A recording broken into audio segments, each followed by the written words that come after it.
first time living on my own, and I wanted to make it work. I could have been the cliched actor-waiter, but who wants to miss an audition because of a shift to TGI Fridays? Instead, I got my real estate license so I could work whenever I wanted and my schedule would be my own. I would learn how to rent apartments to people and do a deal or two each month so I could just cover my bills. When I first started, I was a mess. I couldn't sell a thing. Other brokers I worked with were constantly closing deals, and I used to kill myself wondering, how are they doing this? And how can I do it? I was tireless. I tried different tactics, and eventually, after years of hard work, I discovered a secret that gave me a huge advantage.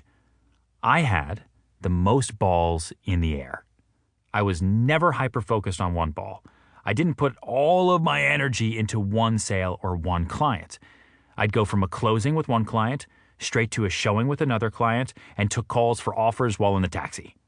I didn't live or die by one deal. I never closed a sale and wondered, what now? Because the next deal was already happening. My more balls up approach gave me a big edge, and I quickly became a top seller. Think back to when you were a little kid, and the bulk of your day mainly involved playing with toys. You'd be happily building a Lego tower, then think, I'm over this. I want to play with my race car set now. But mom says you should put one toy away before getting out another. If you don't do it, she'll freak out about the big mess that you just created. You have no discipline. There's no order. We all know kids don't want to put away their toys. Why would they do that when they can be completely surrounded by cool, fun things moving effortlessly from one toy to the next? I will admit to being fairly OCD. I enjoy a clean, neat environment.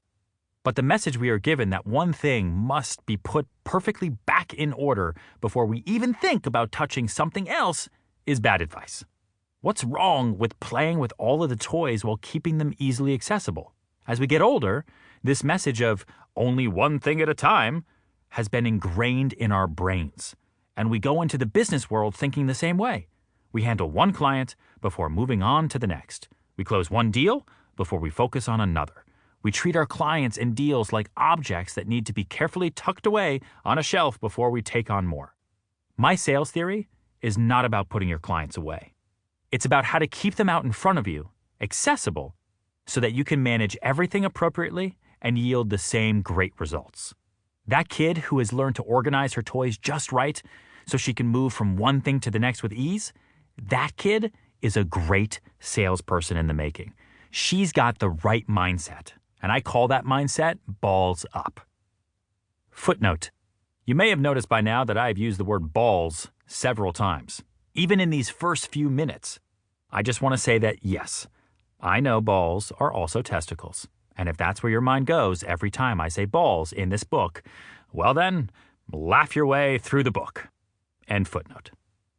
More balls up means you're surrounded by opportunity and you're taking advantage of those opportunities at the same time. You're making new contacts, gaining great referrals, and maximizing the hours you're awake. Despite what we're taught as kids and in sales, to manage one deal at a time, I discovered that it takes just as much time and energy to manage one deal as it does 6. Some balls are quick and can be dealt with right away. Sometimes, if you toss a ball up high, that gives you time to handle a few other balls before it drops back down on you.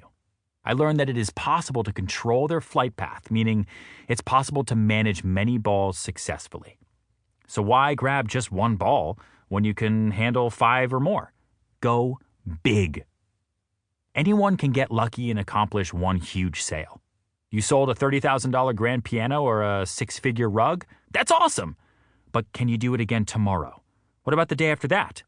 Did you sell anything else? If you want to have a successful sales track record, you must understand that sales is a volume business. It's that simple. If you want to make it, you have to sell more of your product than anyone else. It's not just about one sale. It's about every sale you make. Being the ultimate sales machine isn't as simple as following a bunch of tips and tricks. Anyone can do that. Sometimes to become good salespeople, we must strip apart our old ideas and build ourselves back up into a more productive and more awesome version of who we are. It's about relearning what it means to be a salesperson. You already have what it takes to succeed, and this book is going to help.